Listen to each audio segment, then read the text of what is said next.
Hindi lumaki sa farm. Hindi sa farm, lumaki. Hindi rin homeschool.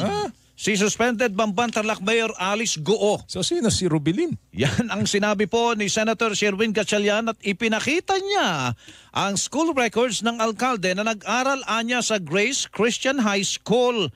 At dahil dito wala anyang katotohanan, ang sinabi noon ni Goo na homeschool siya at ang nagturo sa kanya ay si teacher Rubilin. Si Go Huaping or si Alice Go hindi lumaki sa farm.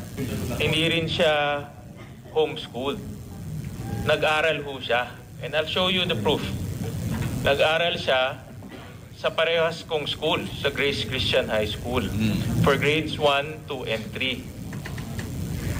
Year 2000 to 2003. So, hindi siya homeschool ni Rubilin. Nag-aral ho talaga ho siya. Hello, Si Rubilin tutor. Tutor yun eh.